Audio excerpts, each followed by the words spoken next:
sicariato de ella con niños, pero ella misma fue una niña criminal. Ella a los 9, entre los 9 y los 11 años, secuestró a un niño digamos que un alto poder adquisitivo, de una familia de un alto poder adquisitivo, pidió rescate y como no lo obtuvo en el momento en que ella lo pidió, ella mató al niño y ella era una niña cuando empezó toda su carrera delictiva.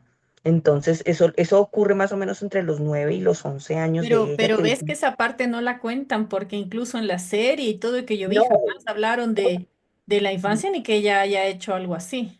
y está registrado dentro de su biografía que fue uno de los crímenes que ella cometió, es que ella empieza su carrera delictiva muy niña.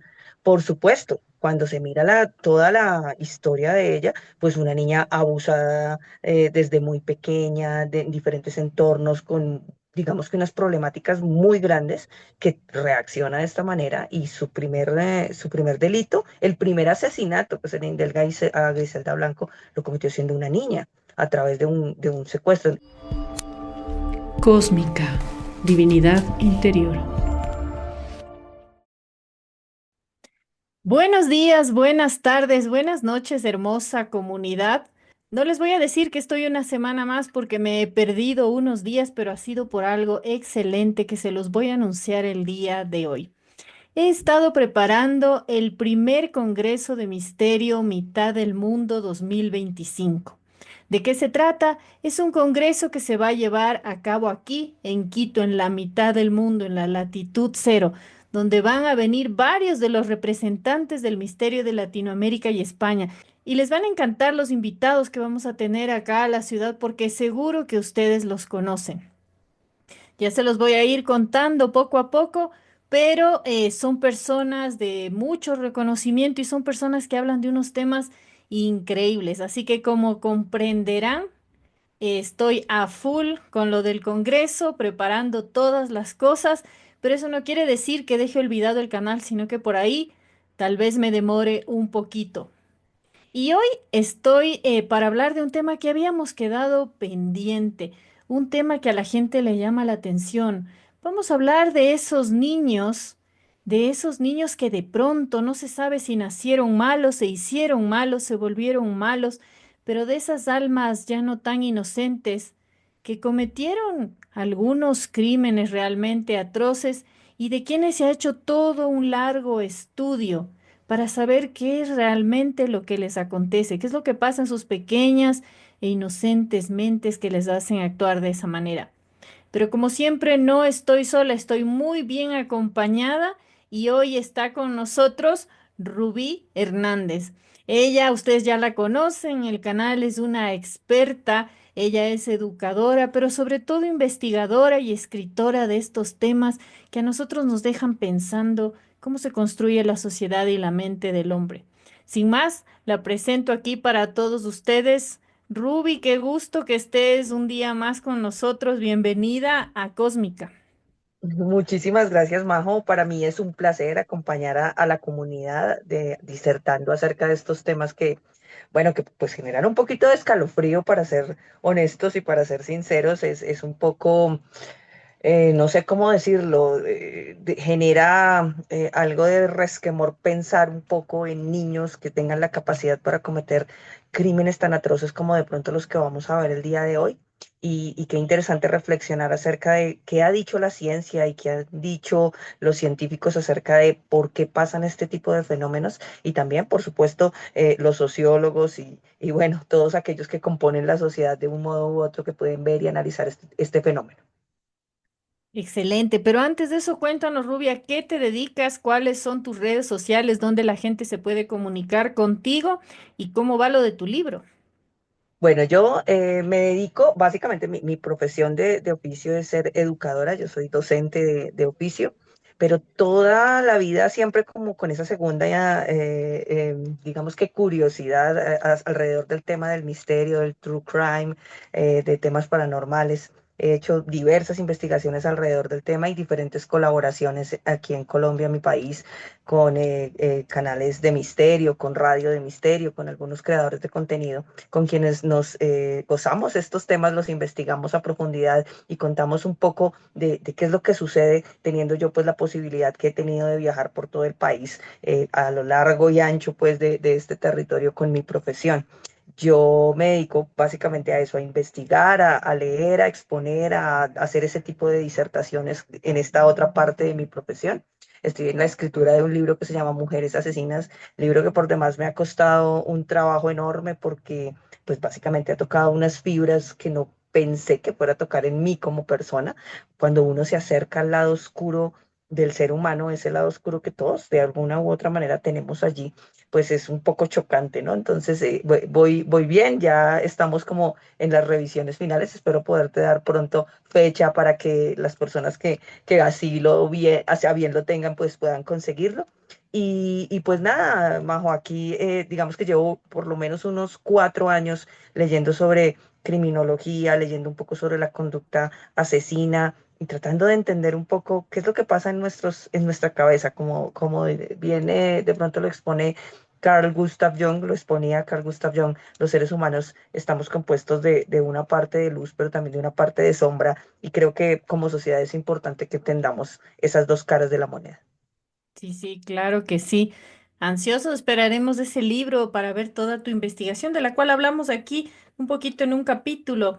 Pero aprovechando todos estos temas, Ruby, espero que en junio puedas venir a Ecuador, vengas a Me visitarnos, acabo estés escuchando, con me acabo de nosotros. enterar, yo ay, voy a planillarme para irse, se suena súper interesante además.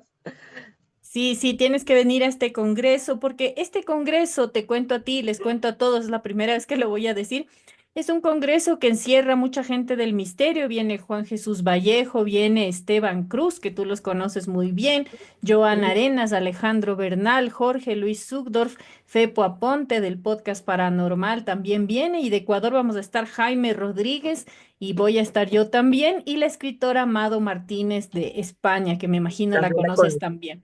Así que es un cartel maravilloso de toda la gente que va a venir acá al Congreso y espero, Ruby, que hagas tu mayor esfuerzo, estés con nosotros también disfrutando este Congreso y que para ese entonces tal vez ya tengas tu libro y lo podamos presentar Sería, precisamente ahí en el Congreso para sería toda la maravilloso. gente. Sería maravilloso. Vamos a ver si logramos coordinar agendas con trabajo, pero sí, suena espectacular realmente. La gente que nombraste, muchos de ellos, que tengo la oportunidad de haber trabajado en algunas investigaciones con ellos, gente que sabe muchísimo, muchísimo de estos temas. Sí, sí, sí. Y sería maravilloso, como te digo, que tú vengas, presentes tu libro, estés compartiendo con nosotros. Para todos, que lo sepan, es del 12, 13 y 14 de junio en la ciudad de Quito. Obviamente estamos logrando paquetes especiales para gente de Colombia que quiera venirse acá para que puedan disfrutar de este evento. Y además, Ruby, no solamente va a ser un evento de congreso, sino que vamos a trabajar con chamanes, con danzas ancestrales, con la cultura del Ecuador, con lo que son nuestras raíces, que son muy similares a las de toda América Latina, pero más cercanos a Perú, Colombia, Bolivia, que estamos ahí cerquita, así que sería un honor y aquí delante de todos te hago esa invitación y espero de corazón que puedas venir. Muchísimas gracias, Majo, y estaré confirmándote muy pronto porque me encantaría asistir, claro que sí. Perfecto. Entonces, vamos a centrarnos en el tema de hoy, que es los niños malos. Lo podríamos llamar como los niños malos o los niños asesinos, aquellos que han hecho unos crímenes atroces, pero que no sabemos debido a qué. Muchos dicen que tiene que ver con la infancia, con la crianza de sus padres. Sin embargo, hay otros que no han tenido una vida trágica ni llena de problemas. Se dice también que tienen enfermedades mentales, que tienen alguna afección a nivel físico y se dice también que otros pueden ser así por posesiones demoníacas en su familia que vienen arrastrándose por generaciones. Ruby, ¿tú qué sabes realmente? ¿Qué has investigado de esta clase de niños? Porque niños nos estamos refiriendo a niños a partir de 4 años hasta 11 años. Estamos hablando de exactamente esa edad de la niñez, ya no adolescentes ni bebés obviamente, pero entre 4 y 11 años es cuando estos digamos, estos pequeños han perpetrado toda clase de crímenes. Cuéntanos, Ruby, ¿qué sabes de esto? Bueno, pues uno se pone a buscar sobre el tema, es un poco tabú, de hecho. No están tan bien registrados, pero por supuesto que en varias partes del mundo, niños con las características que tú defines, pues han sido protagonistas de hechos bastante cruentos, hechos que a uno pues, le parecen bastante inexplicables, sobre todo por su tierna edad. Digamos que hay dos teorías desde la ciencia que hablan de entornos familiares abusivos. Cuando los niños crecen en entornos familiares en donde de una u otra manera han estado expuestos a violencia extrema desde diferentes frentes, es muy posible que sus maneras de reacción tengan que ver. Algunos niños se esconden, otros pues de una u otra manera la exteriorizan. Lo que pasa es que en estos casos específicos es muy cruento la manera en que lo han hecho. También se alude un poco al tema de las enfermedades mentales. ¿Qué pasa con el tema de las enfermedades mentales? Diagnosticar una esquizofrenia, diagnosticar, digamos que un trastorno límite de personalidad o bueno, alguno de estas afecciones generalmente no se hace antes de los 7 años. Los psiquiatras dicen que tienen un rango pues bastante largo hasta después de los 7 años e incluso mucho después para saber si de verdad un niño puede tener un tipo de afección, a no ser que se le someta a exámenes muy especializados para reconocer qué es lo que sucede en su cerebro. Entonces, sí, digamos que esas son como las dos grandes ramas de explicaciones que se dan alrededor del tema, pero por supuesto que también se escucha el tema sobrenatural. Se habla de maldiciones intergeneracionales, se habla de cadenas que las familias han venido cargando y que detonan en un ser específico, en algunas teorías y en otras que tienen que ver con la posesión. Y es que no más con el solo hecho de ver qué tipo de crímenes han cometido y la manera en que han llegado a hacerlo, pues a uno no le queda otra cosa a veces que pensar que tiene que ver con un fenómeno que no es tan racional, sino que tiene que ver con algo que pues que no nos podemos explicar porque pues hablamos de una fuerza extrema, hablamos de un deseo de maldad, hablamos incluso que algunos de ellos cuando han dado sus testimonios acerca de lo que hicieron, pues lo hacen completamente descarnados, como si estuvieran hablando de un juego que acabaron de cometer. Entonces es escalofriante ver el tema y sobre todo pues ponerse como en situación, ¿no? Porque imagínense, ahorita está saliendo en Netflix una serie bastante sonada que se llama Adolescencia, que precisamente habla de un tema similar al que estamos tratando el día de hoy, que es de un tío que se da cuenta que su sobrino cometió un asesinato y es un niño de 13 años. Entonces uno se pone a pensar un poco qué será uno de adulto alrededor de una situación de estas. Debe ser bastante difícil poder llegar a entender qué es lo que motiva y qué fue lo que pasó por la cabeza de ese niño para cometer ese asesinato y a qué están expuestos los niños que de una u otra manera les llevan a pensar que este es un acto normal. Sí, claro que sí.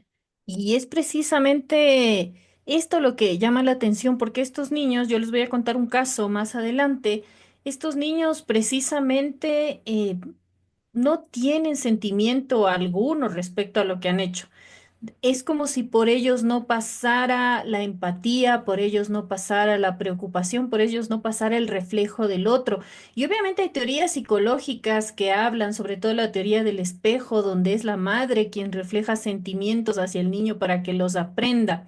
Pero lo que llama la atención es precisamente, Ruby, que hay niños de familias donde, entre paréntesis, entre comillas, recibieron toda la atención, todo el cariño, todo el cuidado, y sin embargo también actúan de esa forma.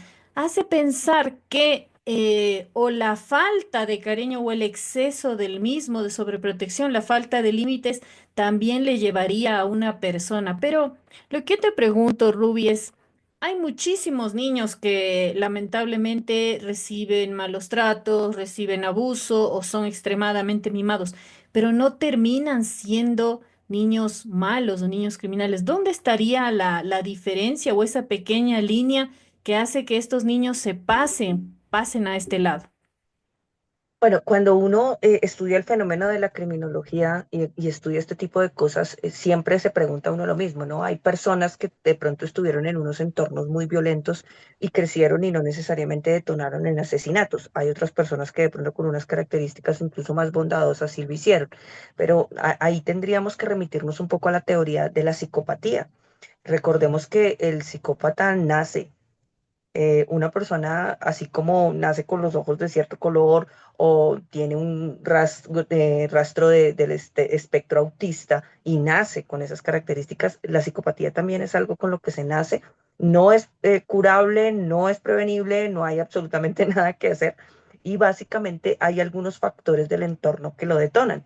Cuando uno mira la escala de psicopatía, imaginémonos como una escala de 0 a 100 en donde 0 es la conducta menos psicópata y 100 con la que cumple con todos los rasgos. La empatía hace parte, pues digamos que fundamental del rasgo de de cómo denominarse una persona es o no psicópata.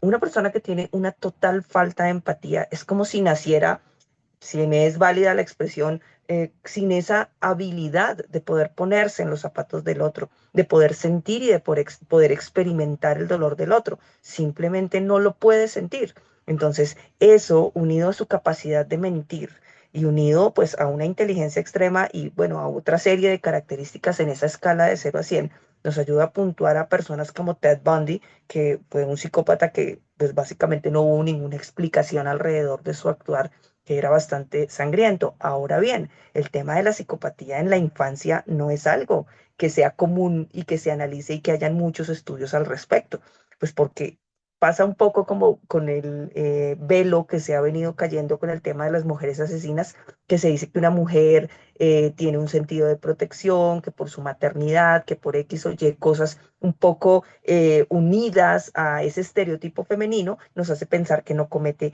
los mismos crímenes que podría cometer un hombre. Y por supuesto nos pasa así con la infancia. Se supone que es un periodo tranquilo, que es un periodo tierno, que es un periodo de aprendizaje, pero no sabemos cómo viene la configuración de ese cerebro y no sabemos qué factores del entorno pueden llegar a detonar en un tipo de eso. Entonces, un niño que, por ejemplo, venga con estos factores desde su nacimiento y venga con algunas características psicopáticas y que además nazca en un lugar o donde lo sobreprotegen mucho o donde por el contrario lo miman demasiado y le permiten hacer cualquier tipo de cosas. Recordemos que un niño en un hogar, en últimas, lo que busca es límites, ¿no? Que el adulto le enseñe unos límites sanos y a veces los hogares no son necesariamente el mejor lugar para eso, a veces porque los límites los ponen con violencia o a veces porque no ponen ningún límite. Y si adicional a eso viene con esas características psicopáticas, pues es una combinación muy peligrosa y que es mucho más común de lo que nosotros creemos. Estos casos, según estaba leyendo, no se documentan porque muchas veces los padres, por supuesto que son quienes tienen la responsabilidad tutelar frente a todo este tipo de procesos, pues no quieren que la información se sepa. Muchas veces esos niños incluso han tenido que cumplir cadenas perpetuas, o sea, imagínense un niño de 13 años condenado a una cadena perpetua por lo cruento de su asesinato y porque es consciente un poco de lo que hizo, o sea, lo confiesa abiertamente y lo explica. Entonces es muy difícil encontrar información detallada al respecto y creo que son pocos los investigadores que se han puesto a pensar en un tema tan extraño como es la psicopatía en la infancia, básicamente porque los niños cuando están creciendo pues presentan una gama de emociones, de reacciones que pues digamos que las está probando en el transcurso de la vida. Entonces es muy complejo tildar a un niño tan pequeño con una etiqueta tan grande como esta. Entonces es un tema que yo creo que hace falta una profundidad bien fuerte en procesos de investigación. Ah, bueno, y hay otra cosa que también tenemos que tener en cuenta, y es que el cerebro del niño se está desarrollando desde el mismo momento del proceso de gestación. Algunos psicoanalistas se atreven a decir que el cerebro de un niño entre los 0 meses, mientras está en el vientre de su madre, hasta más o menos los 5 o 6 años de vida, está grabando absolutamente todo lo que pasa en su entorno. Entonces, muchas veces los padres creen que tal vez ciertos hechos no impactaron al niño, pero el niño estaba allí absorbiendo todo lo que su entorno le daba y seguramente pues eso detona, si ya venía con ciertas características psicopáticas en estos casos que estamos viendo en la noche de hoy. Claro, y lo que pasa es que no solamente que los padres a veces no quieren difundir esto, sino que a la mente de las personas les es difícil creer porque siempre nos han enseñado que el niño es inocente, que el niño no miente, que el niño dice la verdad, que el niño solamente repite lo que ve, pero esto se ha comprobado en muchos casos que no es cierto. Que no es Ujú. cierto, sí tienen su capacidad de discernir y su capacidad de planificar y su capacidad de poder generar un daño, porque ahora lo vamos a ver en unos casos. Y también porque las historias que se difunden acerca de asesinos seriales o todo esto habla de personas mayores, en tal caso que empezaron a los 16, 17 ya acercándose a la adultez, pero no hablan de niños. Pero se sabe seguramente, Ruby, que una persona que tiene este actuar de adulto seguramente de niño ya cumplía ciertas fases, ya cumplía ciertos comportamientos que luego únicamente los fue desarrollando. Y en estas películas mismo se ven ciertas banderas rojas, que se ha puesto esa palabra de moda tanto ahora, estas red flags que nos van avisando de qué clase de personas se está desarrollando alrededor de ese niño. Porque un niño que planifica, un niño que miente, un niño que esconde, un niño que embauca o embosca a sus compañeros, ya está despertando o está mostrando que está despertándose dentro de él otras cosas no tan sanas. Y también, obviamente, que de los estudios que yo estaba revisando, se ha visto que hay ciertas anomalías en la corteza frontal también que nos pueden avisar de que esta parte de la psicopatía no solamente es una cuestión de actitud o de comportamiento, sino ya algo físico. ¿Qué tú sabes de esta parte física de este mal? Bueno, se supone, o lo que se sabe, por lo menos en los asesinos adultos, que como te digo, las investigaciones, digamos que se decantan más hacia el tema de los adultos, están asociados con el desarrollo de la corteza frontal de su cerebro, de cómo de una u otra manera experimentan las sensaciones y cómo es que perciben el mundo que les rodea. Una persona, digamos que en condiciones normales, ve a otro ser humano que se cae o se hace daño y tiene la tendencia de mirar de qué manera lo puede ayudar. Esta falta de, digamos que de desarrollo de esa zona cerebral hace de una u otra manera que el otro no pueda sentir esa empatía y esas ganas de ayudar al otro. No siente absolutamente nada. Entonces, pasa algo muy similar. Es muy difícil, por ejemplo, encontrar niños superdotados. En un país como Colombia, por ejemplo, identificar que un niño tiene un coeficiente intelectual alto es básicamente porque se cumplen una serie de elementos entre sus docentes y los padres que deciden hacer una prueba específica para saber que el niño, si el niño tiene o no unas capacidades excepcionales. Ahora, imaginémoslo un poco para el otro lado, pues es todavía más difícil que se llegue a diagnosticar un chico con estas condiciones, primero por el tabú que hay del diagnóstico antes de los 7 años. Segundo, porque los padres a veces tienden a minimizar un poco ese tipo de reacciones que los niños cometen, porque como tú dices, esas banderas rojas se van presentando de manera progresiva. Entonces, que un niño le haga daño a un animal y que no tenga ningún tipo de remordimiento es una bandera roja. Los niños generalmente tienen empatía por los otros seres que están alrededor.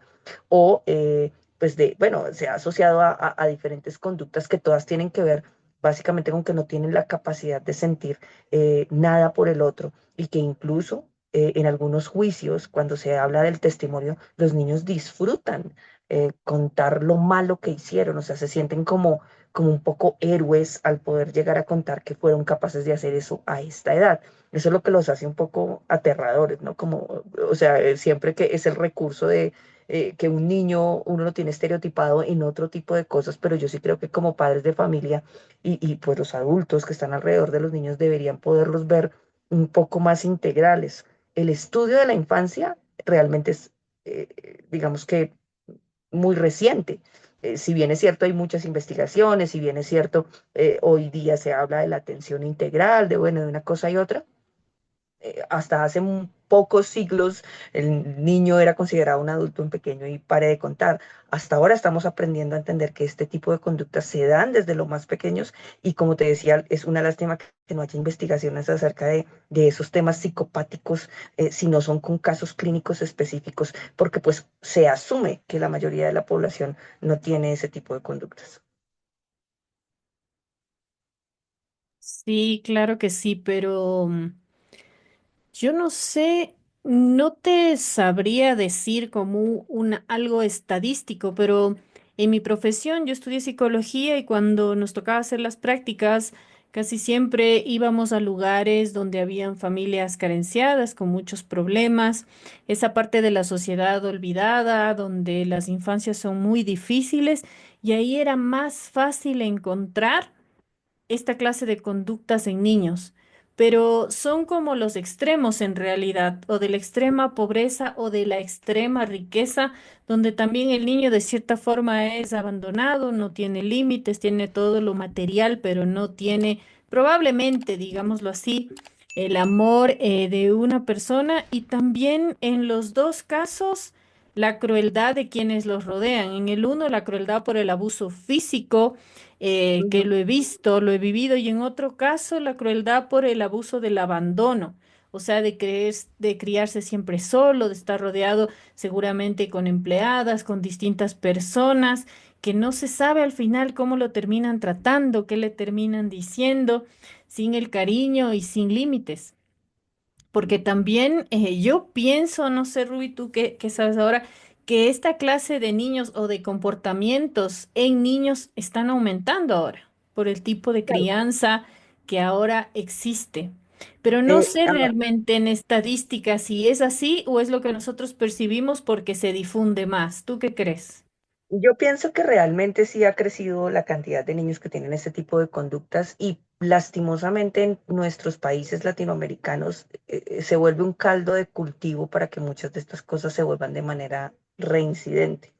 Nosotros tenemos fenómenos como el del reclutamiento de niños, el reclutamiento armado, en donde pues a los niños se les premia básicamente por las conductas criminales o ni siquiera se les premia, se les obliga un poco a adoptar esas conductas criminales. Entonces, claro, no es solamente el hecho de papás con muchas carencias, sino además un entorno social que promueve que este tipo de cosas sucedan. En Colombia, lastimosamente, son famosos los casos de los niños sicarios, que son niños entrenados para matar. Entonces, claro, la situación de precariedad, el no tener que comer, el estar incluso excluido del sistema educativo por la deserción que ellos mismos hacen o porque ya se atrasaron algunos años o porque no ven en el estudio algo que solucione su problema primario de falta de comida, pues hace que caigan, además de que pues tienen entornos, como dices tú, muy difíciles de familias con muchas carencias, seguramente en entornos muy violentos, pues claro, aquí uno podría hablar de estadísticas que son bastante fuertes de niños que se desempeñan dentro ya de grupos armados, digamos que con una modalidad distinta, pero que finalmente terminan volviéndose asesinos y que además son muy peligrosos, muy peligrosos. Y este tipo de grupos lo hace pues porque a esa edad es muy difícil que hagan parte del sistema penal, del sistema de responsabilidad penal. El sistema de responsabilidad penal en Colombia hace que un chico se haga cargo digamos que de sus actos después de los 14 años. Esa Ujú. edad que tú nombrabas, pues, de los más pequeños, pues es una edad que queda un poco en el limbo, pues porque uno dice un niño de 12 13 años, pues no debería estar allí, pero sucede y lastimosamente los mismos niños a veces, por supuesto, unos son llevados a la fuerza y otros pues terminan allí y terminan gustando de aquello porque pues es lo único que conocen y es como en el mundo en el que se desenvuelven. Entonces ya es un tema de criminalidad, no solamente del caso aislado como lo hemos visto, del niño que de pronto fue violentado en su casa y cometió X o Y atrocidad, sino que incluso podemos estar hablando de temas que se hacen sistemáticos en entornos que además lo hacen más complejo. Sí, sí. Y ahorita justo me acordé, yo viví unos años en Buenos Aires y fue muy sonado un caso porque cerca, ignoro si ahora sigue siendo igual, porque yo viví hace algunos años allá, pero mientras vivía, que estamos hablando del 2007, 2006, por ese tiempo, en el terminal de buses, donde salían los buses a diferentes provincias o estados.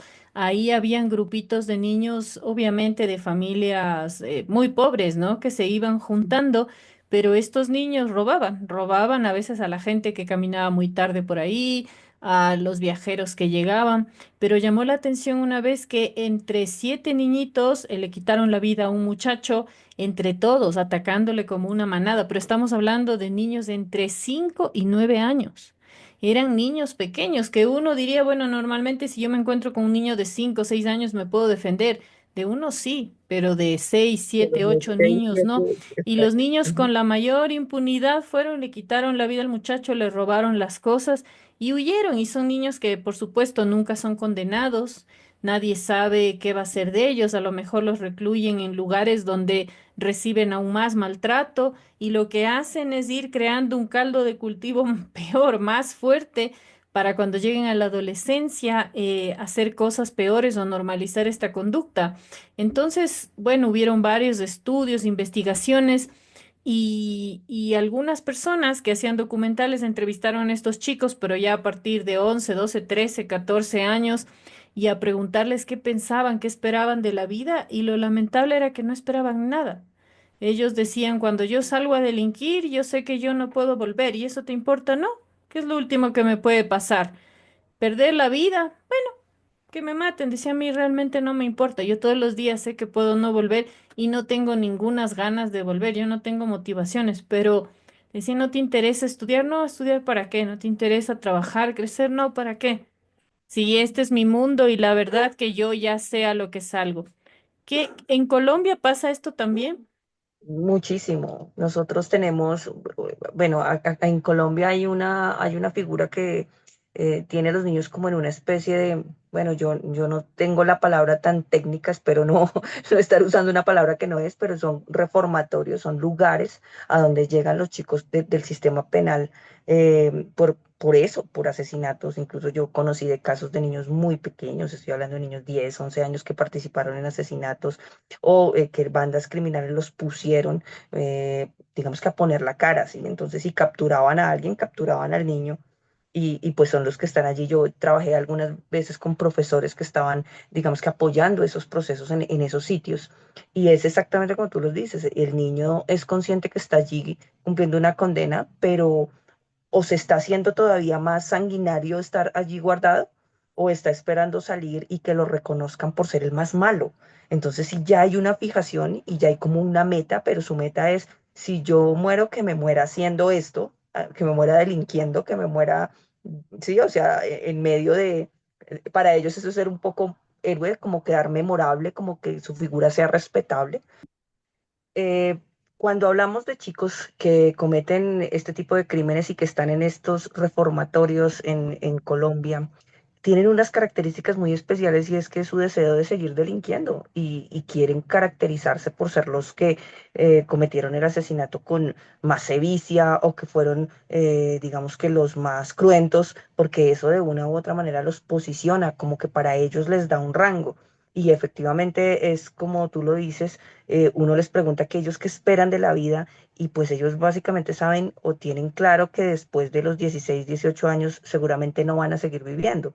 O sea, es algo que para ellos es un principio y además algunos dicen yo quiero hacer plata de pronto para dejarle a mi mamá, a los que todavía tienen un vínculo con su mamá, o quiero vivir ciertas cosas en la vida, pero realmente asusta.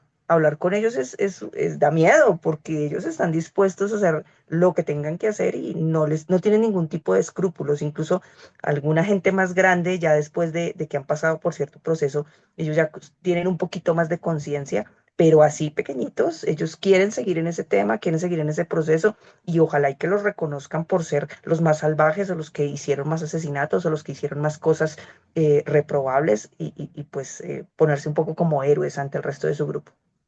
Es que claro, mira el entorno, justamente estaba viendo yo, bueno, hay mil reportajes ahora acerca de lo que Bukele hizo en El Salvador, y Ujú. cuando tú ves toda esa cantidad de hombres, pues porque pasan a los hombres, de pandilleros, con toda la cara tatuada, y todo eso, ¿tú te imaginas qué clase de niños fueron? O sea, no creo que han tenido una buena infancia y crecieron rodeados de familiares que desde pequeños les enseñaban, como tú dices, como allá en Colombia, la guerrilla les enseña a hacer lo mismo. Y los más fuertes, porque en realidad los que sobreviven y llegan a adultos son los más fuertes. Aquí, por supuesto que hay barrios muy peligrosos, llamémosles así, barrios donde uno sabe que es peligroso ir. Y ahí quien ha vivido dentro de esos barrios y logra llegar, digamos, a los 30 años, se da cuenta que de sus amiguitos de barrio ya casi la mayoría no están. O están presos o ya no viven porque realmente se fueron a los otros lados, ¿no? Porque también en esos entornos hay gente muy buena, gente que se desarrolla, gente que sale adelante, pero no es la mayoría, lamentablemente. Pero cuéntanos, Ruby, ¿tú tenías casos impresionantes de niños en Sí, Colombia? es que podríamos, digamos que partirlos como en diferentes tipologías, ¿no? Entonces, eh, hay un caso que a mí siempre me ha llamado la atención porque se volvió como el icónico, que de una u otra manera uno puede ponerlo como punto de comparación, que es ese caso de ese niño que aparentemente uno ve las fotos de ese niño a los 13 años, se llama Eric Smith, para las personas que de pronto lo quieran buscar, ese es un caso en Estados Unidos. Es un niño que con tan solo 13 años asesinó a un niño de 4 y la manera en que lo hizo da escalofrío porque el niño esperó a que el chiquitín estuviera jugando solo en un parque y se lo llevó a un lugar eh, apartado. Fue premeditado, fue absolutamente todo lo hizo de manera premeditada. Entonces se lo lleva a algún lado, le da una brutal golpiza, eh, básicamente lo asesina, lo acaba con su vida, usa una piedra para acabar con su vida. Y pues bueno, pasan unos días hasta que pues finalmente, digamos que para los investigadores es muy difícil de decir, bueno, pero ¿quién fue? Hasta que se dan cuenta que el niño está diciendo muchas mentiras, que fue el único testigo, pues ya lo acorralan y el niño en el juicio lo dice de una manera cruel, sin ningún tipo de remordimiento, no se le ve un cambio en su rostro, y explica exactamente cómo lo hizo. Digamos que ese es uno de los tipos de casos que se vuelven un poco mediáticos y comunes. También en Estados Unidos, célebres los niños que tienen acceso a las armas, que Mm. esta es otra parte de la problemática, ¿no? Entonces, un niño muy pequeño con acceso a un arma y con este tipo de tendencias, pues imagínense en qué termina. Entonces han habido casos de tiroteos o de muertes en colegios que son bastante famosas, de niños también muy pequeños que tuvieron acceso a las armas de sus padres, también en entornos que uno diría, bueno, este niño no sufrió de una violencia extrema, pero entonces nos vamos al otro, total contrario, ¿no? Entonces le dejaban hacer lo que quería. Entonces, si uno se pone a mirar la lista de tiroteos y de asesinatos en Estados Unidos cometidos con armas de fuego en escuelas, también la han protagonizado niños en ese rango de edad, entre los 8 9 10 11 años, también asociados un poco al factor del bullying. Entonces, son víctimas de bullying o no toleran, no manejan lo que les está sucediendo y pues básicamente toman la decisión de llevar el arma que conocen que su papá tiene en casa o su mamá tiene en casa y cometer los asesinatos. En Colombia, digamos que hay muchísimos casos, lastimosamente, tantos que es difícil decir que hay alguno que sea célebre. Sin embargo, en el programa pasado lo hablamos, que fue un poco lo que inspiró que pudiéramos hablar de esto, y es, digamos que alrededor del tema fuerte del narcotráfico Colombia, que su parte, digamos que más dura, lo que el país más duro vivió, que fue entre los años 80 y los años 90 en Colombia, pues nosotros lastimosamente fuimos protagonistas de cosas que se volvieron célebres para el mundo, y no necesariamente por lo bueno, entre ellas pues el tema del narcotráfico y el crimen, el modelo de sicariato de el asesinato en motocicleta, eso que se ve como en las películas, como tan cinematográfico que a nosotros nos aterra un poco, y es ese modelo de que alguien va en la moto y el de atrás dispara, y no se ve quién fue porque están con los cascos y demás. Muchos niños fueron protagonistas de eso, y detrás de ese modelo de sicariato está Griselda Blanco, que fue como le dicen en algunos contextos, la patrona del patrón, porque pues dicen que le Griselda enseñó, Blanco trabajaba con niños, no eh, sabía. eh, ella, el modelo de sicariato de ella con niños, pero ella misma fue una niña criminal. Ella a los 9, entre los 9 y los 11 años, secuestró a un niño digamos que un alto poder adquisitivo, de una familia de un alto poder adquisitivo, pidió rescate y como no lo obtuvo en el momento en que ella lo pidió, ella mató al niño y ella era una niña cuando empezó toda su carrera delictiva.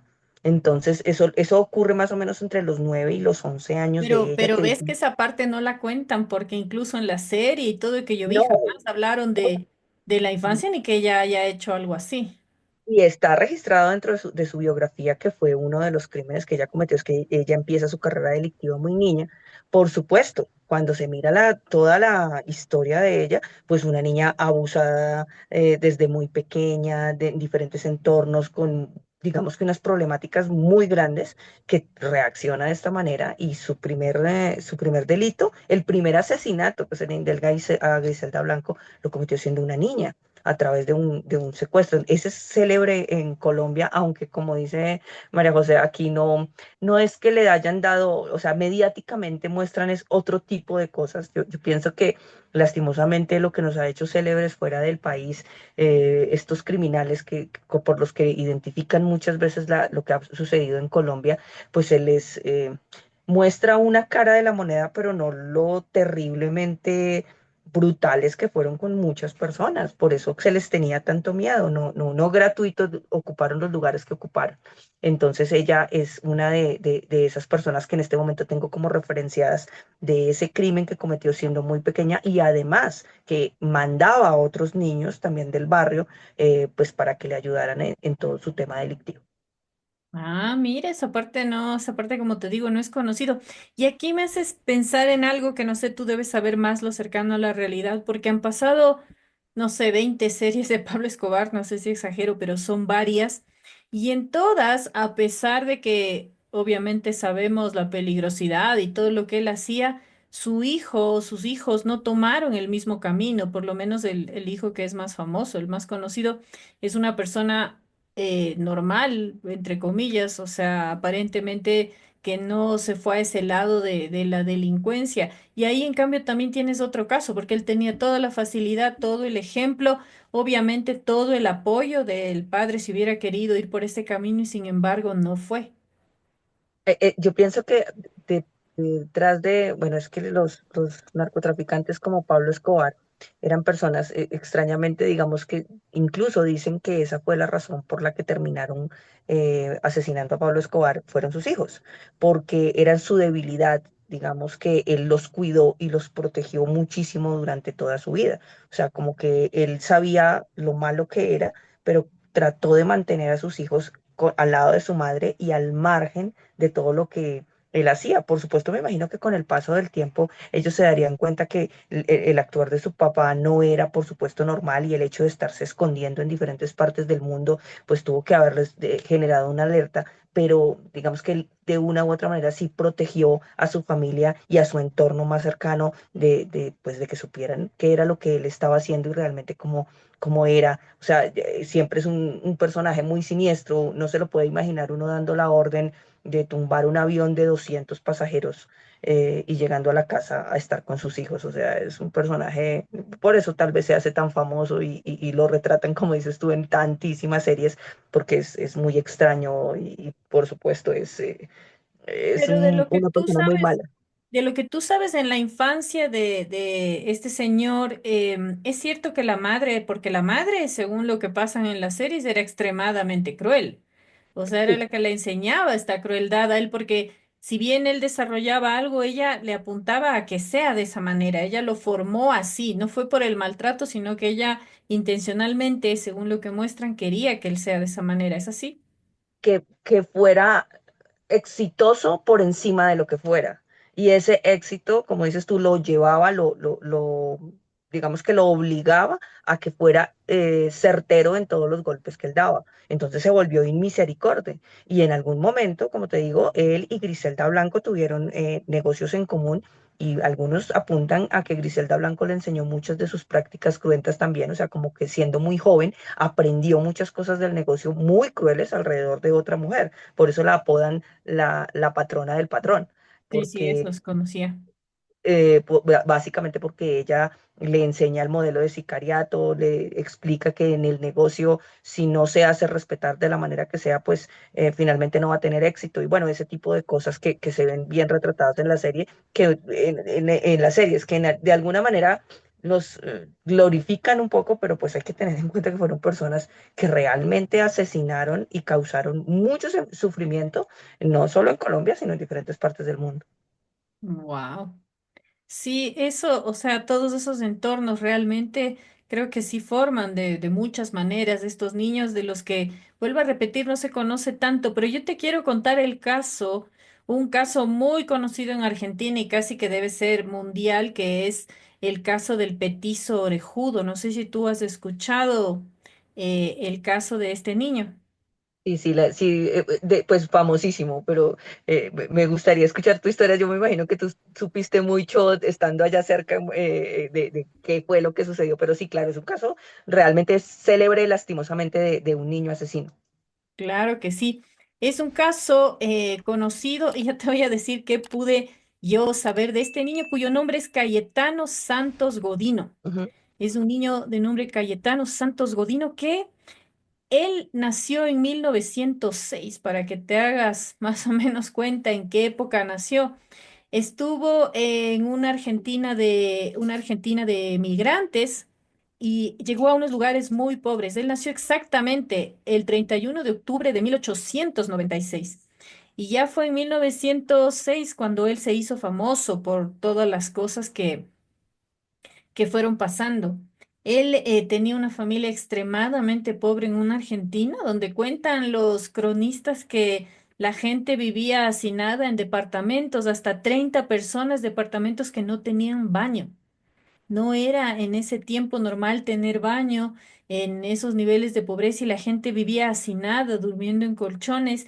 Y él venía de una familia extremadamente pobre con un padre alcohólico que maltrataba a todos sus hijos. Se dice que tuvo 9 hijos y que a todos los maltrataba, pero que especialmente tenía mucha bronca contra el pequeño Cayetano, que siempre lo golpeaba y lo golpeaba en la cabeza.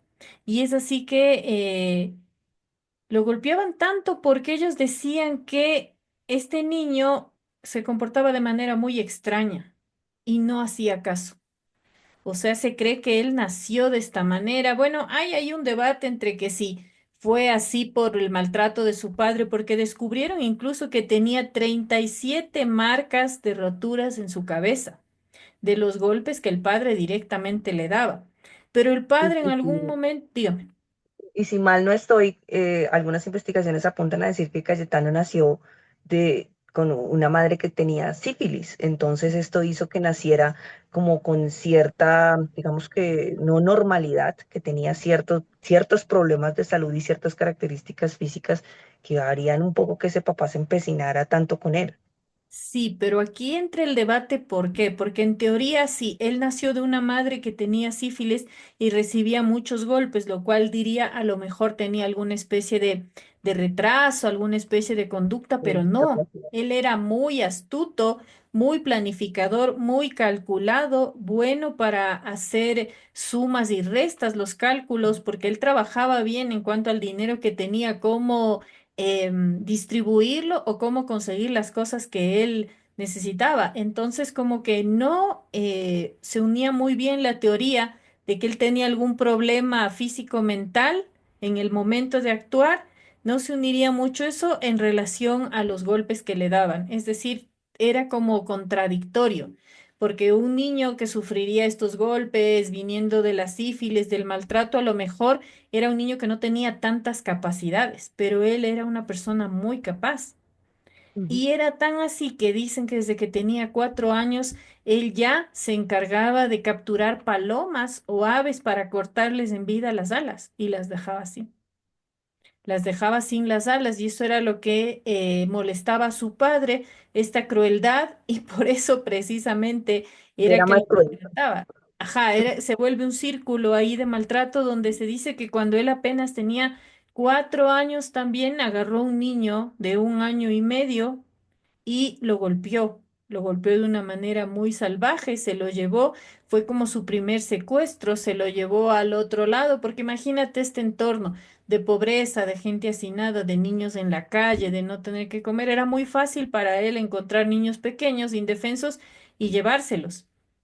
Pero obviamente cuando encontraron al niño, que no recuerdo exactamente si el niño terminó muriendo o no, no pudieron culparlo, era un niño muy pequeño y se lo dejaron pasar. Recibió la Ujú. tunda que le daba su padre, pero se le dejaron pasar.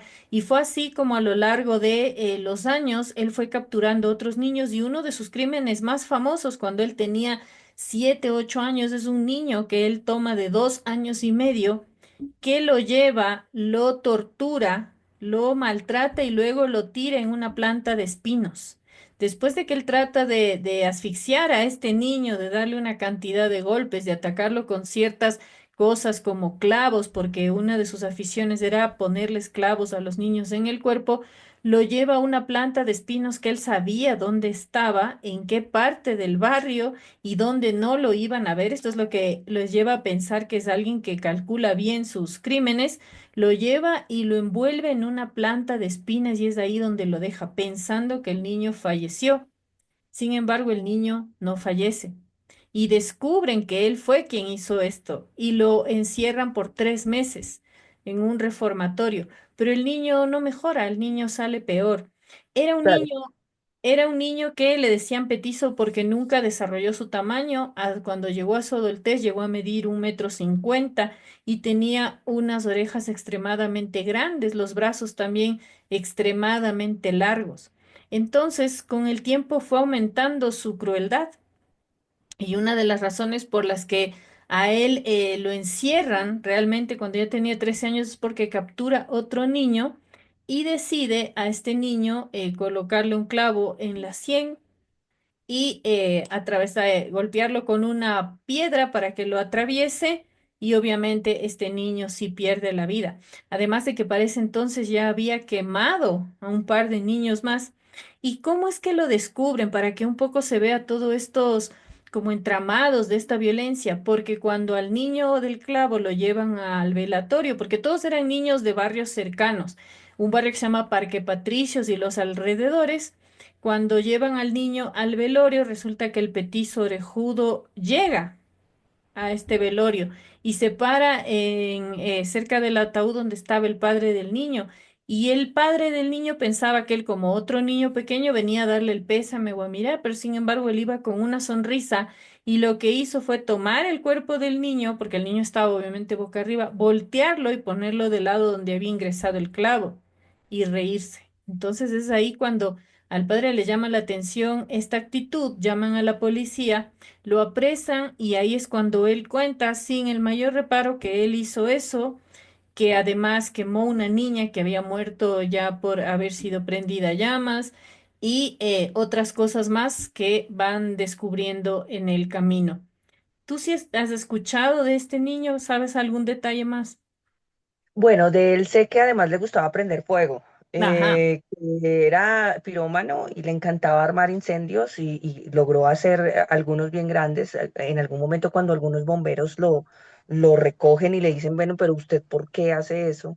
Y él se burlaba además, o sea, a pesar de su corta edad, o sea, es que era una persona que encarnaba la maldad, porque a pesar de su corta edad les contestaba a los bomberos cosas como, es que me gusta verlos trabajar, me gusta verlos correr.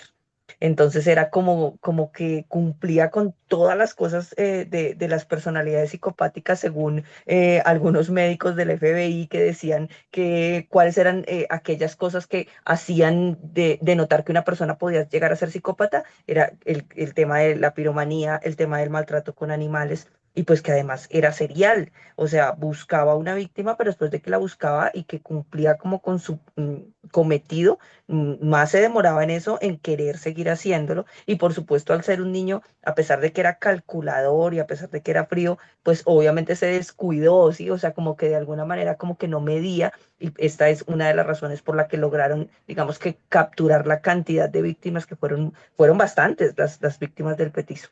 Sí, fueron bastantes. Finalmente lo capturan y muere en Ushuaia, que es, digamos, en la parte sur al final donde está el faro del fin del mundo, la última ciudad de Argentina, ahí es donde él va recluido a una cárcel y en realidad dicen que ahí recibió varios castigos de los presos del lugar, pero que murió de una neumonía.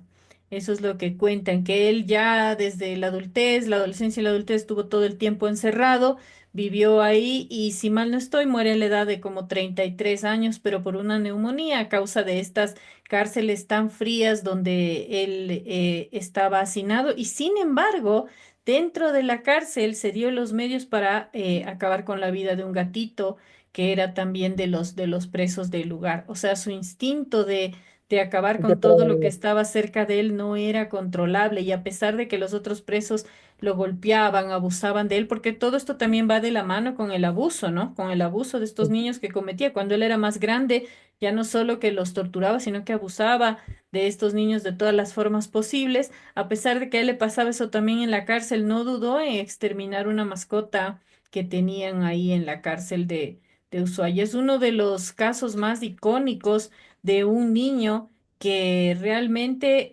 según estudios, dicen que nació malo, nació cruel y que en realidad fue un niño que era imparable, pero que sí hay que destacar que vino de un entorno muy, muy cruel, de mucho abuso, donde recibió también muchos golpes, pero que sin embargo no perdía esa inteligencia psicopática para planear estos crímenes que hacía sobre todo a niños menores de 10 años porque los encontraba fáciles de manipular. Ujú, se valía de su independencia. Es como te digo, es un caso en donde uno puede como chulear todos los aspectos que identifican a un psicópata y que seguramente, más allá de que de pronto la enfermedad sufrió su mamá, la sífilis, lo hubiese dejado con una discapacidad que pareciera, por supuesto que no, eso tuvo que haber malogrado parte de su crecimiento, de su desarrollo, de su cerebro, unido al factor ambiental, unido a los golpes. Hay una teoría que dice que los psicópatas, cuando están, digamos que quietos, digamos que en ese proceso, si además reciben golpes en la parte frontal del cerebro, que es la menos desarrollada, esto hace que todavía sus inhibiciones se vuelvan muy grandes, entonces de una u otra manera pueden atacar a otros sin que les genere ningún tipo de remordimiento, precisamente por los golpes en la cabeza. Entonces, digamos que él cumple como con todas las características de un psicópata y de una persona, pues que efectivamente, como lo dicen los hechos, se asesinó a tantos niños. Y sin embargo, sus hermanos, que eran varios, no se registró que tuvieran la misma conducta cuando recibían los mismos maltratos por parte del padre. La verdad que es muy, muy ambiguo saber porque en una familia no se sabe a fondo qué es lo que pueda pasar, sino lo poco que llegan a contar, creo que cuando ya la violencia se desborda. Es, Pero él es un es un caso tema, icónico. es que a veces cuando uno lee los tratados de psicopatía, las psicopatías son algo así como lo decía al principio, como alguien que nació con los ojos de X color y los demás hermanos puede que no, el resto de la familia puede ser absolutamente normal, pero son pues rasgos con los que viene la persona y si además vienen en un entorno que los detone, pues lastimosamente no se espera nada bueno de un ser humano así pues es aterrador, es realmente, da mucho miedo pensar en un niño con esos alcances y con esas capacidades. ¿Tienes alguna otra historia de algún niño así que sea como icónico Bueno, como él? yo recuerdo una de una niña en Rusia, Ivana, no recuerdo el apellido, se me va en este momento, que a los 8 años empujó a su hermanita de 2 años por un balcón. Ella lo hace y pues básicamente no para de reírse después de hacerlo. O sea, eso le da ese tinte de crueldad. Y cuando pues le indagan qué es lo que pasa, porque efectivamente la niña pequeña pues fallece en este hecho y pues la mamá angustiada sale a mirar qué fue lo que pasó y bueno, van y le preguntan a ella qué, que por qué lo hizo, que cuál es la razón, que cuál es la motivación, por qué lanzó a su hermana por el balcón si sabía que algo malo le iba a pasar.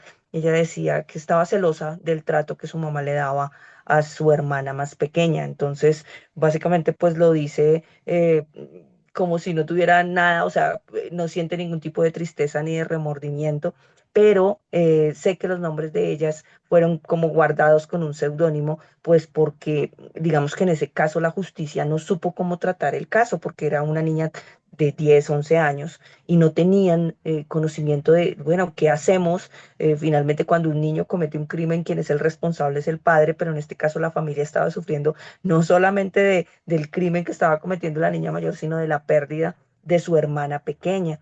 Entonces, en últimas, la justicia rebotó para aquí y para allá con la niña, pero no se hizo nada y desaparecieron de los medios sin saber y sin tener rastro de qué fue lo que pasó, si hubo más víctimas, si la niña lo siguió haciendo. Es un rastro que se perdió y fue un caso en Rusia.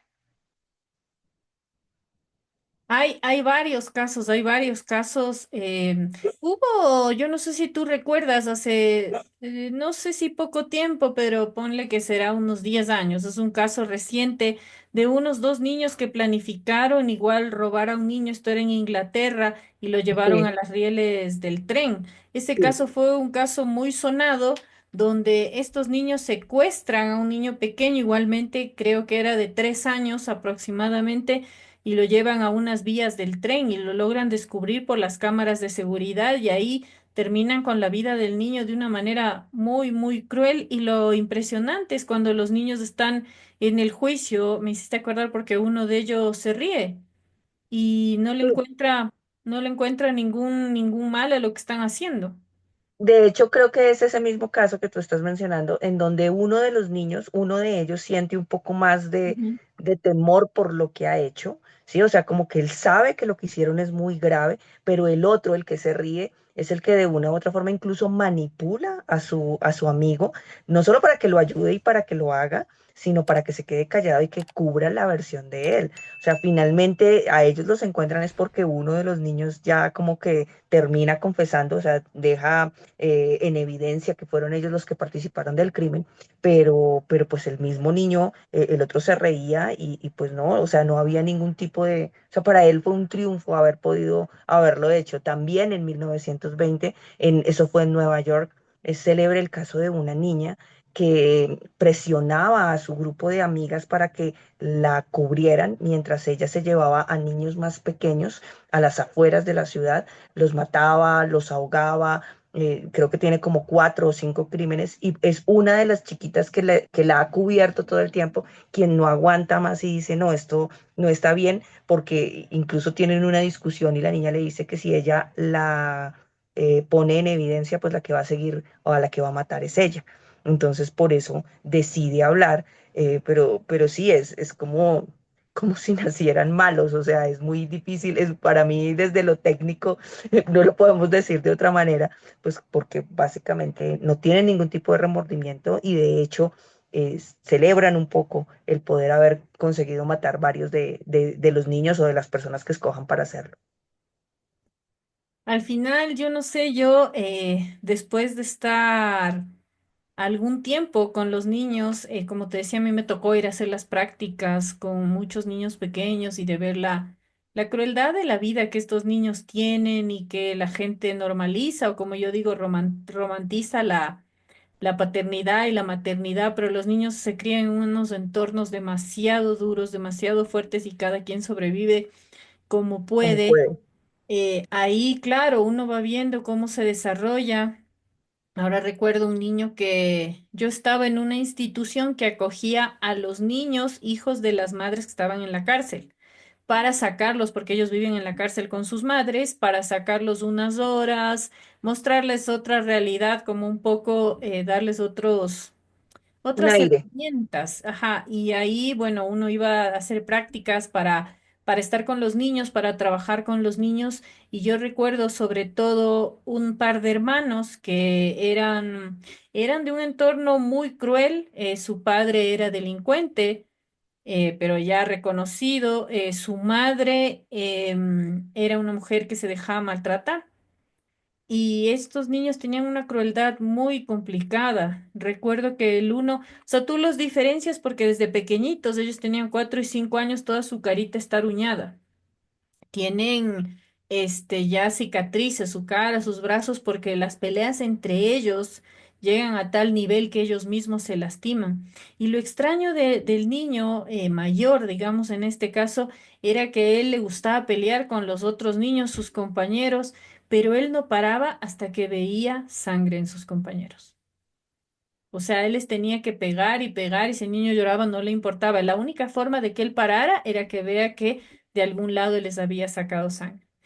Era súper complicado trabajar con estos niños, te soy sincera, Ruby, muy complicado. Cuando ellos estaban ahí en ese entorno controlado, podías trabajar y el niño empezaba a ceder porque los niños tienen una mentalidad muy plástica. Empezaba a ceder, a tranquilizarse, pero bastaba que llegue el viernes, se vaya a su casa, vuelva al entorno de su padre violento, de los amigos de su padre delincuentes, que no sé qué viviría. El niño regresaba a veces martes, a veces miércoles, totalmente peor. Y cuando tú te reunías con la madre se sentía imposibilitada de salir de ese medio. Bueno, fueron casos muy difíciles hasta que al alertarse de que hay gente que los quiere ayudar, que los quiere sacar, que ve el entorno, los sacan simplemente de la escuela y la familia desaparece, a pesar de que les daban contención y todo. Pero ese niño, la verdad, a mí me llamó mucho la atención y no sé cómo habrá evolucionado de grande, pero dudo mucho que haya ido hacia el camino bueno. Yo lastimosamente tengo también muchos casos muy parecidos al que cuentas. Yo fui docente de primera infancia durante muchos años en Bogotá, en las zonas, digamos que más vulnerables de la ciudad. Yo trabajé en las de las zonas más vulnerables y lastimosamente eso que tú cuentas se repite muchísimo. Es también como el momento de hacer reflexión, ¿no? O sea, los niños deberían venir a este mundo porque sus papás los desean y en las condiciones en las que lastimosamente crecen estos niños. Yo también tenía un chico, lo recuerdo mucho, estábamos hablando de que yo era docente de prejardín, es decir, niños entre los 3 y los 4 años. Y este niño, era tal la violencia que recibía en su casa que veía de sus hermanos. Incluso un día el niño llegó con una ampolla gigante en el brazo y todos sabíamos que pues la mamá lo había quemado con una plancha. Entonces él llegaba al salón a desquitarse con el que fuera y era exactamente como lo describes, María José. O sea, ese niño no descansaba hasta que no veía sangrar al compañero que cogía. Era muy difícil trabajar con ese tipo de niños y sobre todo por eso, porque ellos regresan a ese entorno violento y por más amor y por más cariño y por más actividades y cosas que uno les mostraba, volvían a ese entorno violento y venían cada vez peor, cada vez era más difícil, hasta que llegaba un punto que pues sentían tanto la presión, que se iban y pues Ujú. no sé qué será la vida de muchos de esos niños de los que yo fui maestra hace mucho tiempo, porque pues básicamente sus mismos padres y su mismo entorno, y pues hijos de personas que delinquían, de aquí los llamaban o los llaman los apartamenteros. Uno sabía que se dedicaban a robar apartamentos, que se dedicaban a atracar en las calles y los niños desde muy pequeños eran sacados, precisamente aprovechándose de su condición de inocencia para que empezaran ese proceso de delinquir. Pues no podemos esperar menos que muchos de ellos seguramente hubiesen cometido muchísimos crímenes que hoy día ya no los tienen con vida o quién sabe en qué parará pues su existencia. Lastimosamente ese es el síntoma de unas sociedades, de las sociedades nuestras, que pues que de una u otra manera recae sobre los más débiles, que en este caso son los niños. Te quiero contar, para ir cerrando, un último caso que creo que nunca lo he contado, pero es fruto de todo esto y creo que un poco poder divulgarlo también ayuda a que podamos hacer algo, a cuidar, a ayudar, a proteger, a aconsejar, a dar a conocer de la manera que cada uno pueda para evitar que esto se siga reproduciendo. Justo Ruby estaba pensando y como te decía algo que no he comentado, yo estuve en todas estas prácticas de psicología trabajando en una fundación que acogía estas personas de la calle en estado de vulnerabilidad, mujeres maltratadas y todo. Y te cuento esto, creo que aún no hay cosas que le marcan la vida y una de estas fue lo que me pasó. Llegó una niña que tenía 11 años de edad y ya tenía una hija de dos años, ¿sí? Porque esta niña había empezado a menstruar desde los 8 años, o sea, muy rápido, por todo, no sé, por ese entorno. Y ella, la niña, porque la niña trabajaba conmigo, contaba que la mamá vendía caramelos por la zona del centro y que siempre estaba conversando con un policía y que aparentemente la mamá le había vendido a la niña al policía. Le había vendido a la niña a la edad de cerca de los 9 años. Entonces, obviamente, este policía abusó de la niña se quedó embarazada, nunca se hizo cargo y la niña a los 9 años y pico dio a luz a esta niñita que tenía. Pero ella me decía, no, es que en mi familia son así, dice, le cuento, una vez mi hermana tenía un hijito y el hijito le cogió de la cartera 10 centavos. Y se ha cogido la plata, dice entonces mi hermana, le sacó a la vereda, le puso la mano ahí en la vereda y con una piedra le dio en la mano, dice, pobrecito, ya se le veían los huesos, dice, contaba ella, ¿no? Y la mamá Sí. no paraba para que aprenda que no tiene que robar. O sea, esto te cuento el entorno. Después de ella tener a la hija, el padre le pegó tanto que le dislocó la cadera y le rompió las costillas, estuvo 2 meses hospitalizada. Obviamente al volver, ella vivía en la calle y aquí hay una zona bastante, zona roja que se llama La Marín, que es como la parte más peligrosa del centro histórico donde no está la mayoría de gente, sino digamos abajo, que es un lugar donde convergen muchas líneas de transporte público. Y ella ahí dice, yo me hice ahí con mi grupito y ahí estábamos los no sé cuánto, que era una pandilla de muchachos entre 9 y 15 años que asaltaban, robaban y que se metían en unas discotecas de la tarde de por ahí por el centro porque te hacían microtráfico y todo eso. Entonces ella decía que el orgullo más grande de ella era que ella había llegado a ser la novia del jefe de esta pandilla y que para ser la novia ella tenía que pelearse con otras niñas y agarrarse de los pelos y la que más fuerte era la novia de él y que ella sabía pelear y sabía pelear con cuchillo y navaja. Estamos hablando de una niña de 11 años, Ruby, una niña de 11 años, ni siquiera había desarrollado y tenía ahí a la chiquita, entonces cuidaban en esta fundación de ella y la pequeña, pero lo que pasaba en la fundación era que toda esta gente se escapaba. ¿Sí? Ellos les dan un entorno, pero estas personas se escapan y esta niña quiso escaparse, pero la lograron detener y al final salió porque una mañana, no saben qué pasó, la niña estaba con su hija, con la otra niñita, sí, y de repente algo hizo la niña pequeña y le encuentran a la mamá golpeando a su hija en las escaleras de una manera totalmente abrupta, casi mata al bebé y obviamente ahí le quitaron al bebé y finalmente esta niña se escapó y el bebé pasó al estado. Pero imagínate, o sea, el entorno que te estoy hablando de una niña de 11 con una hija de 2 a la cual maltrata y que te cuenta como una anécdota lo que hacía su familia porque el niño había tomado una moneda. Entonces, ¿qué es lo que está pasando? ¿Cuál es el entorno donde crecen estos niños? Esa niña, tú puedes decir, ¿la niña era psicópata, delincuente o simplemente la niña reaccionaba a su entorno? Porque ella a partir de esa edad se fue de su casa, pues ella ya vivía en las calles. Finalmente yo creo que ella simplemente aprendió a defenderse pues con la misma conducta de lo que vio, pues básicamente lo que hace es aprender a defenderse y a actuar como los adultos que tuvo a su alrededor actuaron con ella.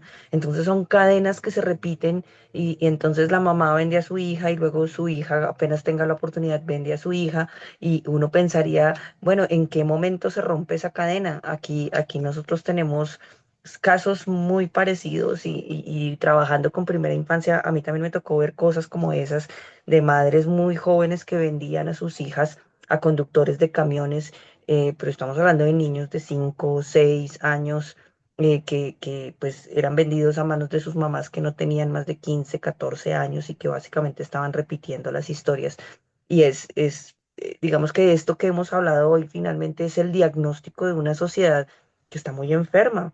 Nosotros se supone que los niños están a nuestro cuidado, se supone que como sociedad nosotros deberíamos darle a los niños, digamos que el ejemplo, deberíamos darle los cuidados, los límites, pero lo que está pasando es todo lo contrario y estamos haciendo un poco, pues, que crezcan alrededor de nosotros personas que son monstruosas, que eliminan su parte buena y si son psicópatas, pues imagínense a lo que nos estamos exponiendo además. Yo, frente a eso, quisiera decir que hace un tiempo, cuando la literatura se encargaba, cuando hablábamos de literatura de terror, hablábamos del hombre lobo, hablábamos bueno, de todas esas figuras que parecían monstruosas, pero que no eran humanas. Hoy día caemos en cuenta que los monstruos somos nosotros mismos. Nosotros somos quienes somos capaces de hacer todo este tipo de cosas.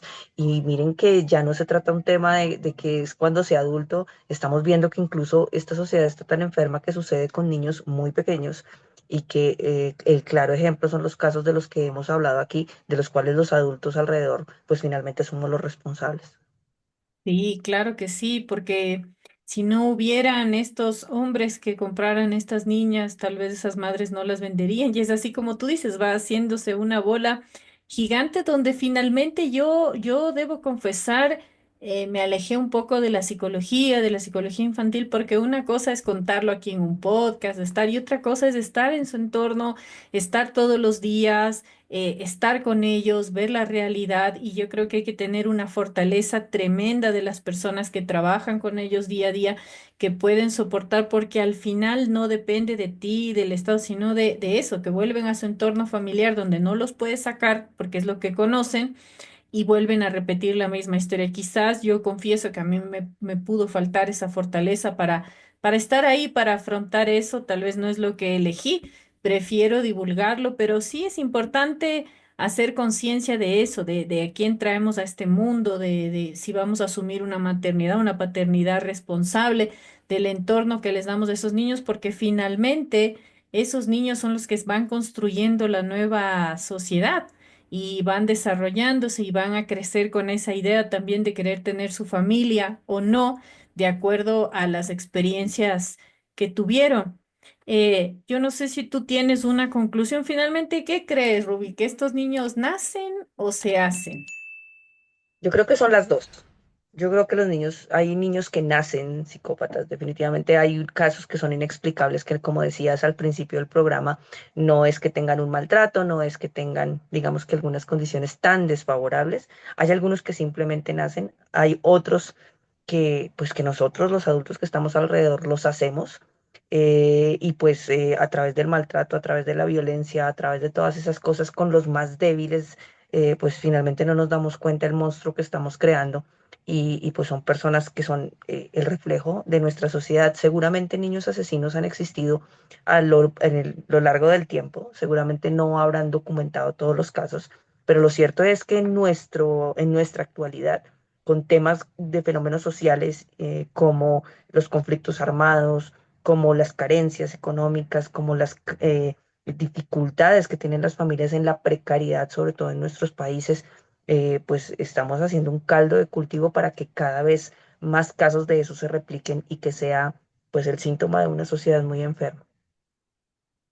Así es, lamentablemente. Bueno, este capítulo no ha sido un capítulo precisamente feliz, pero es también esa parte de nuestra sociedad, ese misterio de ser humano que nos puede llevar a ser unas personas increíblemente maravillosas, ángeles en la tierra, pero también nos puede llevar a ser unas personas increíblemente oscuras, capaces de cualquier grado de maldad entre nuestra misma especie, que es lo más grave, Ujú. porque somos la especie que más ataca a su propia especie sin una razón, no por un territorio, no por una comida, no por un celo, sino por muchas razones que no se justifican. Pero bueno, esta es la realidad que también existe y que queremos compartirles, que con Rubí les queríamos compartir en un episodio, como digo, no tan feliz, pero que sí nos ayuda a ver que hay mucho más atrás, como yo digo, de las 8 cuadras que nos rodean. Cuando uno investiga, estudia y se mete un poquito más se da cuenta que la humanidad es algo complicado, grande, maravilloso, porque también hay que decir, el ser humano tiene una creatividad infinita, una bondad incalculable. Hemos hecho muchas cosas hermosas por la tierra, pero lo mismo al otro lado, y este ha sido un capítulo donde muestra esa parte. Ruby, te agradezco muchísimo por estar en Cósmica, por compartirnos y espero de corazón que en junio estés aquí con nosotros. Eso espero poder acompañarlos, además de tratar temas interesantes y de aprender al lado de gente que sabe un montón, porque la gente que nombraste es gente que sabe un montón. Espero poder estarlos acompañando. Me agrada mucho haberte acompañado, como dices tú, en un programa que no fue tan feliz, Algunas personas se preguntarán, bueno, ¿por qué tocar estos temas? ¿Por qué hablar de esto que es tan oscuro? Y esto va porque yo creo que es necesario que como especie nos conozcamos, que nos por lo menos tengamos la capacidad de hacernos la pregunta por qué somos la especie que más ataca a sus propios congéneres sin a veces ni siquiera una razón aparente. Yo creo que ahí hay mucho de lo que deberíamos aprender, algo de lo que estudia la psicología, la sociología, la antropología, pero por supuesto el examen de conciencia que cada uno hace y el asumir las responsabilidades de esta vida y por supuesto de los niños que tenemos a nuestro alrededor. Para mí ha sido un gusto estar contigo. Me pueden encontrar en Instagram como Ruby Investiga. Y pues nada, espero vernos pronto allá en el evento en junio. Sí, claro que sí. Y a ustedes, como siempre, agradecerles por estar con nosotros, por disfrutar este capítulo, por comentar. Recuérdense que sus comentarios nos ayudan mucho a que el canal siga creciendo. Que nos comenten qué temas les gustaría, si este tema les gustó o no les gustó, si les pareció un tema muy oscuro o un tema interesante. Les recuerdo que yo soy María José Roballo. Siempre están aquí mis redes donde me pueden escribir, yo siempre les contesto a todos y recordarles nuevamente con mucho orgullo que ya empezó la difusión del primer Congreso de Misterio, Mitad del Mundo 2025, donde se reunirán muchas de las personalidades más importantes de América Latina y de España que hablan de misterios, cosas interesantes, egiptología, fantasmas, vida después de la muerte, brujería, ufología, etcétera, y que ustedes van a poder disfrutar aquí en la ciudad de Quito. Les mando un abrazo como siempre y que tengan excelente día, tarde o noche. Chao.